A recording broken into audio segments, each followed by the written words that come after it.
बीते दिनों आंध्र प्रदेश के तिरुपति मंदिर के लड्डुओं में मिलावट पर बड़ा खुलासा हुआ था। तिरुपति के लड्डुओं में जानवरों की चर्बी फिश ऑयल पाए जाने पर पुष्टि की गई थी। आंध्र प्रदेश के मुख्यमंत्री और टीडीपी प्रमुख चंद्रबाबू नायडू ने विधायक दल की बैठक में तिरुपति के लड्डू में घटिया सामग्री और जानवरों की चर्बी के इस्तेमाल होने का दावा किया था। इस विवाद के बाद देश के और भी धार्मिक स्थलों को सरकारी नियंत्रण से मुक्त किए जाने की मांग उठने लगी थी। विवाद की खबरों में आने के बाद कई राजनीतिक दलों ने अपने विचार भी व्यक्त किए।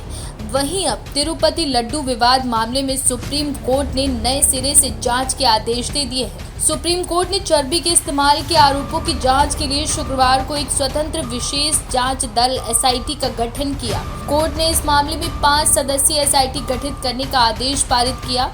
इस जांच में केंद्रीय जांच ब्यूरो, आंध्र प्रदेश पुलिस और भारतीय खाद्य सुरक्षा एवं मानक प्राधिकरण FSSAI के अधिकारी शामिल होंगे। टीम में सीबीआई के 2 सदस्य, आंध्र प्रदेश पुलिस के 2 सदस्य और FSSAI का 1 सदस्य शामिल होगा। मामले की सुनवाई करते हुए जस्टिस BR गवई और जस्टिस KV विश्वनाथन की बेंच ने कहा कि राज्य की एसआईटी अब मामले की जांच नहीं करेगी। ये लाखों करोड़ों लोगों की आस्था का सवाल है। एसआईटी गठित करके वरिष्ठ अधिकारी के अंडर ही नए तरीके से जांच होगी। सुप्रीम कोर्ट ने कहा कि राजनीति करोड़ों लोगों की आस्था पर हावी हो रही है, इसीलिए इस मामले में अब स्वतंत्रता पूर्वक जांच होगी।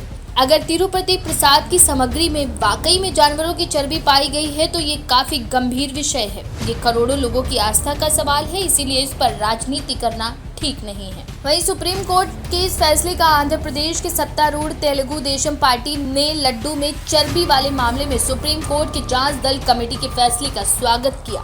टीडीपी प्रवक्ता पट्टाभिराम कोमरेड्डी ने कहा कि राज्य सरकार का इरादा सच्चाई सामने लाना है और दोषियों को सख्त से सख्त सजा होनी चाहिए, जिन्होंने करोड़ों लोगों की आस्था के साथ खिलवाड़ किया है। इस आदेश के बाद सुप्रीम कोर्ट ने मामले का निपटारा कर दिया। उन्होंने कहा कि अगर एसआईटी की जांच के बाद कोई भी रिपोर्ट सामने आती है तो ये रिपोर्ट सुप्रीम कोर्ट या राज्य सरकार के पास नहीं आएगी। एसआईटी स्वतंत्र जांच करेगी और जांच के आधार पर अगर किसी पर मुकदमा चलाने की जरूरत हुई तो वो निचली अदालत में आरोप पत्र दाखिल करेगा। सुप्रीम कोर्ट ने कहा कि अगर भविष्य में इस जांच को लेकर किसी की कोई भी समस्या सामने आती है तो कोर्ट इस पर दोबारा विचार विमर्श करेगी।